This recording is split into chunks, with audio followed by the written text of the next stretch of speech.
Lokesh Kanagaraj is overrated. Chennai Silks Adi Sale. Latest collections at unbelievable prices. Up to 50% offer or branded gifts. T Nagar, Velachery, Cropate and Thiruvallur. ஆச்சி கொழுக்கட்டை மாவு வந்தாச்சு. ஆச்சி கொழுக்கட்டை மாவிற்கு கொழுக்கட்டை அச்சை கேட்டு வாங்குங்கள். Holidays-nale அது நம்ம GT Holidays தான். GT Holidays, South India's #1 travel brand. You know you are special when you're with GT Holidays. நான் வந்து சமீபத்தில் சோஷியல் மீடியாவில் வந்து இந்த கூலி படத்தோட போஸ்ட் எல்லாம் வந்து பார்த்துட்டு இருக்கும் போது லோகேஷ் கனகராஜோட இன்டர்வியூ வந்து ஒன்று பார்த்தேன். அதில் வந்து பார்த்தீங்கன்னா லோகேஷ் கனகராஜை நீங்கள் ரொம்ப ஓவர் ரேட் பண்ணுறீங்க அப்படின்னு சொல்லி ஒரு கமெண்ட்டை பார்த்தேன். சரி, ஓகே, இந்த கமெண்ட்டுக்கு ரியாக்ட் பண்ணலாம் அப்படின்னு எனக்கு தோணுச்சு. ஸோ உண்மையிலே லோகேஷ் கனகராஜ் வந்து ஒரு ஓவர் ரேட்டடான டைரக்டரா? இந்த வீடியோவில் டீட்டெயிலாக பார்க்கலாம். லோகேஷ் கனகராஜோட அந்த கெரியரை பார்க்கறதுக்கு முன்னாடி லோகேஷ் கனகராஜ் யாருன்றதை வந்து ஷார்ட்டாக பார்த்துடலாம். எல்லாருக்குமே தெரியும் லோகேஷ் கனகராஜ் வந்து ஒரு பேங்க் எம்ப்ளாயியாக இருந்தார். அவருக்கு சின்ன வயசுல இருந்தே கமல் சாரோட படங்களை பார்த்து சினிமாக்குள்ளே வரணுன்ற பெரிய ஆசை இருந்துச்சு. அதுக்காக ஷார்ட் ஃபிலிம்ஸ்லாம் வந்து நிறைய பண்ணிட்டு இருந்திருக்காரு. அவர் வந்து வேலை செஞ்சுட்டு இருக்கும் போது ஷார்ட் ஃபிலிம்ஸ் பண்ணணும், அதுக்கு வந்து காசு இல்லை அப்படின்னு இருக்கிற அந்த டைமில் வந்து பார்த்திங்கன்னா அவரோட பேங்க்கில் கூட வேலை செஞ்சுட்டு இருக்கிற ஒரு ஹையர் அஃபிஷியல் வந்து இவருக்கு வந்து ஃபண்டிங் பண்ணி நீ ஷார்ட் ஃபிலிம் எடு, உனக்கு பிடிச்சதை நீ பண்ணு அப்படின்னு சொல்லி அவர் வந்து ஹெல்ப் பண்ணியிருக்காரு. அந்த ஷார்ட் ஃபிலிமும் பார்த்தீங்கன்னா நல்லா வந்து ஒரு நல்ல காம்படிஷன்லலாம் கூட வின் பண்ணியிருந்துச்சு. ஸோ அங்கேருந்து நம்மளால் சினிமா பண்ண முடியும் அப்படிங்கிற ஒரு நம்பிக்கை லோகேஷ் கனகராஜுக்கு வருது. ஸோ அது மூலியமாக நிறைய ஷார்ட் ஃபிலிம்ஸ் எடுக்க ஆரம்பிச்சிருக்காரு. அண்ட் ஃபைனலாக மாநகரம் அவருக்கு ஃபர்ஸ்ட் படம் கிடைக்குது. மாநகரம் படம் வரும்போது வந்து இது வந்து ஒரு சாதாரண படம், ஒரு புது டைரக்டர் பண்ணியிருக்காரு, நிறைய சின்ன பசங்கள்லாம் சேர்ந்து ஒரு படம் பண்ணியிருக்காங்க அப்படின்ற ஒரு தாட் தான் வந்து படம் ரிலீஸ் ஆகிற வரைக்கும் இருந்துச்சு.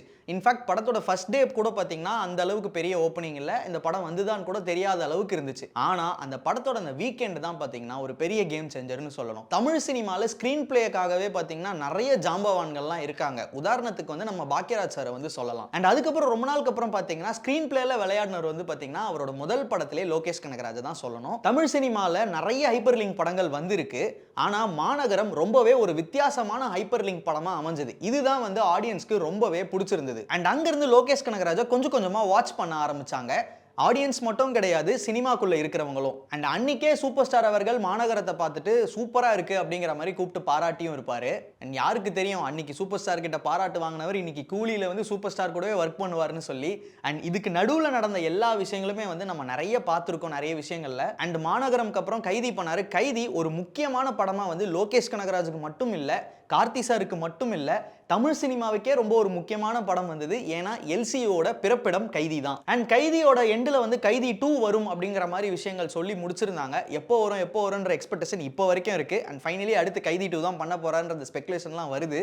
கைதி படம் ரிலீஸ் ஆகிறதுக்கு முன்னாடியே வந்து தளபதி விஜய் லோகேஷ் கனகராஜ் கூப்பிட்டு படம் ரொம்ப நல்லா இருக்கு, நீங்க வந்து நம்ம 2 பேர் சேர்ந்து ஒரு படம் பண்ணலாமா அப்படிங்கிற மாதிரியான விஷயம் கேட்டது தான் மாஸ்டர். இது வரைக்கும் விஜய் சாரை இப்படி ஒரு அட்டையர்ல இப்படி ஒரு ஸ்டைல்ல நம்ம பார்த்திருக்கவே மாட்டோம். ஹீரோ அப்படின்னு எடுத்துக்கிட்டீங்கனாலே பார்த்தீங்கன்னா அவர் ரொம்ப பெர்ஃபெக்டா இருப்பாரு, ரொம்ப கான்ஃபிடென்ட்டா இருப்பாரு. அவர் வந்து பார்க்கறதுக்கே வந்து அவர் தான்ப்பா ஹீரோ அப்படிங்கிறத நம்ம எல்லாருமே பார்த்துருப்போம். ஆனால் ஃபர்ஸ்ட் டைமா விஜய் சாரை இப்படி ஒரு ஆங்கிளில் ஜேடின்ற ஒரு ஆங்கிளில் பார்த்தது வந்து நம்ம எல்லாருக்குமே வந்து ஒரு டிஃப்ரெண்ட்டாக இருந்தது. அண்ட் இன்றைக்கும் பார்த்தீங்கன்னா தமிழ் சினிமா மட்டும் இல்லை, பாலிவுட்லேயே பார்த்தீங்கன்னா அந்த ஜேடின்ற கேரக்டரை வந்து நிறைய பேர் கொண்டாடிக்கிட்டு இருக்காங்க. தமிழ் சினிமாவோட கமர்ஷியல் ஜோனில் வந்து பார்த்தீங்கன்னா ரொம்ப நாளாகவே வந்து ஒரு மாற்றங்கள் இல்லாமே இருந்துட்டு இருந்துச்சு. அதை வந்து ஏஆர் முருகதாஸ், அட்லி அவங்கெல்லாம் வந்து கொஞ்சம் எலிவேட் பண்ணி எடுத்துகிட்டு போயிருந்தாங்க. அதை லோகேஷ் கனகராஜ் இன்னும் ஒரு படி எடுத்துட்டு போய் அன்கன்வென்ஷனலான விஷயங்களெல்லாம் வந்து ஒரு கமர்ஷியல் படத்துக்குள்ள வைக்க முடியும். உதாரணத்துக்கு ஒரு வைலன்ஸான விஷயத்தை வந்து நம்ம வச்சோம் அப்படின்னா அது வந்து ஆர்ட் சினிமா அப்படிங்கிற மாதிரி அதை ஒதுக்கிடுவாங்க. அதையே கமர்ஷியல் சினிமாக்குள்ள வைக்க முடியும்னு வந்து லோகேஷ் கனகராஜ் தான் ஃபர்ஸ்ட் டைம் காட்டினாரு. அண்ட் ரொம்பவே முக்கியமான விஷயம், பாலிவுட் படங்கள்லாம் நம்ம பார்க்கும்போது ஒரு படத்துல வந்து பார்த்தீங்கன்னா நிறைய பேர் வந்து கேமியோஸ் நிறைய பண்ணுவாங்க. இல்லைனா ஒரு முக்கியமான ஸ்டார், இப்போ ஷாருக் கான் நடிக்கிறார் அப்படின்னா அந்த படத்துல வந்து ஒரு முக்கியமான சீன்ல வந்து சல்மான் கான் வருவார், வேற இன்னும் நிறைய முக்கியமான ஹீரோக்கள்லாம் வருவாங்க. இது வந்து ஹாலிவுட்ல ஒரு சூப்பரான கல்ச்சராகவே இருக்கும். உதாரணத்துக்கு நம்ம ஓம் சாந்தி ஓம் படத்தில் வர ஒரு சாங்கை பற்றி சொல்லலாம். அதில் வந்து நிறைய ஸ்டார்ஸ் வந்து அந்த படத்தில் வந்திருப்பாங்க. இதெல்லாம் வந்து தமிழ் சினிமாவில் நடக்குமா? ஒரு ஹீரோ இன்னொரு ஹீரோவோட சேர்ந்து பண்ணுவாரா, இல்லை மல்டிபிள் ஹீரோஸ் ஒரே படத்தில் நடிப்பாங்களா? இந்த மாதிரி நிறைய கேள்விகளுக்கு வந்து லோகேஷ் கனகராஜ் அவரோட விக்ரம் படத்தில் விடை கொடுத்தாரு. மாஸ்டர்லேயே வந்து விஜய் சாரையும் விஜய் சேதுபதி சாரையும் சேர்ந்து வச்சு ஒரு பண்ணாரு.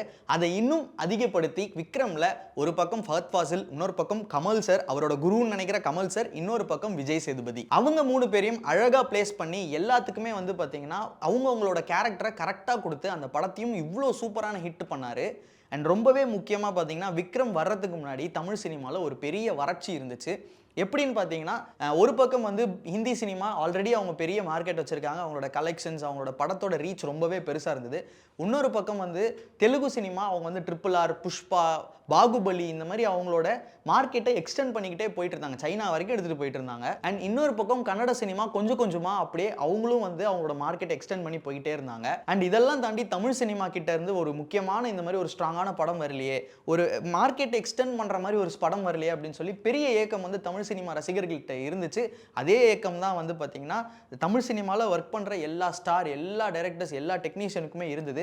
அதை முதல்ல விக்ரம் படம் வந்து பார்த்தீங்கன்னா நாங்களும் தமிழ் சினிமாவில் இவ்வளோ பெரிய விஷயத்தை பண்ண முடியும்னு காட்டி அண்ட் முக்கியமாக கலெக்ஷனையும் எடுத்துச்சு விக்ரம் படம். இந்த இடத்துல நான் வந்து ரொம்ப ஹார்ட்ஃபுல்லாக ஒரு விஷயத்த சொல்லணும்னு ஆசைப்பட்றேன்.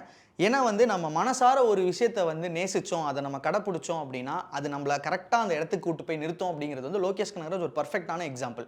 ஏன்னா சின்ன வயசுலேருந்து பார்த்தீங்கன்னா கமல் சாரோட படங்களை பார்த்து நம்ம சினிமாவுக்கு வரணும் அப்படின்னு ஆசைப்பட்ட லோகேஷ் கனகராஜ் அவரோட முதல் படமான மாநகரம்ல சந்தீப் கிஷனோட கேரக்டரை வந்து சத்யா கமலோட ரெஃபரன்ஸ் வச்சு தான் பண்ணியிருப்பார். அதே மாதிரி கைதி படமும் பார்த்தீங்கன்னா விருமாண்டியோட ரெஃபரன்ஸ் வச்சு தான் பண்ணியிருப்பாருன்னு அவரே சொல்லியிருக்காரு. அண்ட் முக்கியமாக மாஸ்டர் படத்தில் கமல் சாரோட நம்மவர் படத்தோட ரெஃபரன்ஸையும் வந்து வச்சிருப்பாங்க. அண்ட் எல்லா படத்துலையுமே வந்து ஹீரோக்களுக்கு வந்து பார்த்தீங்கன்னா காப்பு ஒன்று கொடுத்து போட விட்டுருப்பாரு. இன்க்ளூடிங் கூலி படத்துலையும் ரஜினி சார் வந்து காப்பு ஒன்று கொடுத்து போட விட்டுருக்காரு. அதுக்கு காரணம் என்னன்னா சத்யா படத்தில் கமல் சார் போட்டிருக்கிற அந்த கடா. ஸோ கமல் சாரை பார்த்தே வளர்ந்த லோகேஷ் கனகராஜுக்கு ஃபைனலாக கமல் சாரை வச்சு இயக்கிறதுக்கே ஒரு வாய்ப்பு கிடைக்குது. சாதாரணமாக இருந்தாலே லோகேஷ் கனகராஜ் வந்து பயங்கரமாக பண்ணுவார். ஒரு என்ன சொல்கிறது, ஒரு கைதி பிரியாணி கிடைச்சா விடுவாரா, வச்சு செஞ்சுட்டாரு. ஏன்னா விக்ரம் படத்தோட கலெக்ஷனும் சரி, விக்ரம் படத்தோட ரீச்சுமே வந்து மிக பெருசு. அந்த டைமில் தமிழ் சினிமாவோட அதிகபட்ச கலெக்ஷனாக இருந்தது வந்து விக்ரம் படம் தான். நான் முன்னாடியே சொன்ன மாதிரி ஒரு படத்தில் நிறைய மல்டி ஸ்டாரர்ஸ் எடுத்துகிட்டு வந்து நம்ம தமிழ் சினிமாவில் பார்க்க முடியுமா, நிறைய ஏக்கம் இருந்துச்சுன்னு சொன்னல, அதையும் வந்து பார்த்திங்கன்னா விக்ரம் படத்தில் இன்னும் அதிகமாக ஆக்கியிருப்பார்.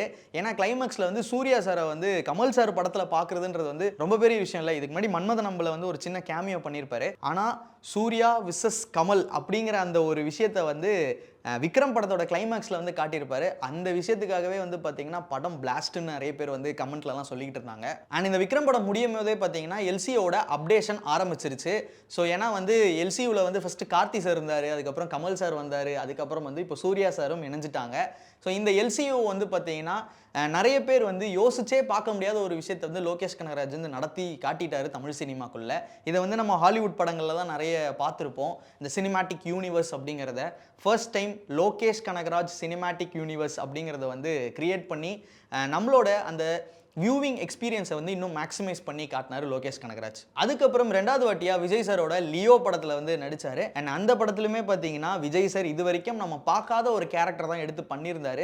குறிப்பாக லோகேஷ் கனகராஜ் விஜய் ரெண்டு பேரும் சேரும் போது ஒரு டிஃப்ரெண்ட்டான ஒரு ஜானர் தான் நமக்கு வந்து எப்பவுமே கிடச்சிருக்கு. இது வரைக்கும் நம்ம விஜய் சாரை அப்படி நம்ம பார்த்துருக்கவே மாட்டோம். அந்த மாதிரி ஒரு விஷயத்தை தான் வந்து லோகேஷ் கனகராஜ் நமக்கு எப்பவுமே குக் பண்ணி தருவார். ஸோ ஃபைனலி கூலி படத்தை பார்க்கும்போது ஒரு எமோஷ்னலான ஒரு விஷயத்தை வந்து நான் ஷேர் பண்ணணும்னு நினைக்கிறேன். ஏன்னா வந்து லோகேஷ் கனகராஜோட அப்பா வந்து பார்த்திங்கன்னா ஒரு பஸ் கண்டக்டராக இருந்திருக்காரு. ஒரு பஸ் கண்டக்டரோட பையன் படித்து ஒரு நல்ல வேலைக்கு போய் இன்றைக்கி தமிழ் சினிமாவில் முக்கியமான ஒரு டைரக்டராக இருக்கார். அண்ட் அவர் ஒரு காலத்தில் கண்டக்டராக வேலை பார்த்துக்கிட்டு இருந்த சூப்பர் ஸ்டார் ரஜினிகாந்தை வச்சு ஒரு படம் இயக்குறாரு. அண்ட் அதுதான் கூலி. ஸோ இது வந்து ரொம்பவே ஒரு எமோஷ்னலான ஒரு விஷயமா வந்து லோகேஷ் கனகராஜுக்கு இருக்கும். ஏன்னா இவ்வளோ தூரம் வந்து கடந்து வந்திருக்காரு. அண்ட் ஃபைனலி கூலி வந்து இன்னும் ஒரு சில தினங்களில் வந்து ரிலீஸ் ஆக போகுது. இந்த படத்தோட கலெக்ஷன் வந்து கிட்டத்தட்ட 1000 கோடியை தாண்டும் அப்படின்றதுக்கு பொட்டென்ஷியலான ஒரு ப்ராஜெக்ட் அப்படிங்கிற மாதிரி தான் வந்து எல்லாருமே சொல்கிறாங்க. நான் ஃபஸ்ட்டு இந்த வீடியோ ஆரம்பிக்கும் போது ஒரு விஷயம் சொல்லியிருந்தேன். கமெண்ட்டில் வந்து லோகேஷ் கனகராஜை ஓவர் ரேட்டட்னு சொல்கிறாங்க, ஏன் நீங்கள் லோகேஷ் கனகராஜை இவ்வளோ கொண்டாடுறீங்க, அப்படி என்ன பண்ணிட்டாரு அப்படின்ற மாதிரியான கேள்விகள்லாம் கமெண்ட்டில் நான் பார்த்தேன்னு சொல்லி அதுக்கான என்னோட பதிலாக நான் சொல்கிறது வந்து no, Lokesh Kanagaraj is not overrated. அவரோட வேலையை அவர் எதுக்கு தமிழ் சினிமாக்குள்ளே வந்தேன் அப்படின்றத கனவை ரொம்ப பர்ஃபெக்டாக பண்ணி போய்கிட்டு இருக்கிறாரு. நம்மளை இன்னொரு வியூவிங் எக்ஸ்பீரியன்ஸை வந்து லோகேஷ் கனகராஜ் காட்டிக்கிட்டு இருக்காருன்னு தான் நான் சொல்லுவேன். அண்ட் இது என்னோட பெர்ஸ்பெக்டிவ், என்னோட ஒப்பீனியன். உங்களுக்கு லோகேஷ் கனகராஜ் எப்படிப்பட்ட ஒரு இயக்குனராக உங்களுக்கு பிடிச்சிருக்கு, அவரை பற்றின சில விஷயங்களை கமெண்ட்ல சொல்லுங்க. Chennai Silks Adi Sale. Latest collections at unbelievable prices. Up to 50% offer or branded gifts. T Nagar, Velachery, Cropate and Thiruvallur. ஆச்சி கொழுக்கட்டை மாவு வந்தாச்சு. ஆச்சி கொழுக்கட்டை மாவிற்கு கொழுக்கட்டை அச்சை கேட்டு வாங்குங்கள். ஹாலிடேஸ்னாலே அது நம்ம GT Holidays தான். GT Holidays, South India's #1 travel brand. You know you are special when you're with GT Holidays.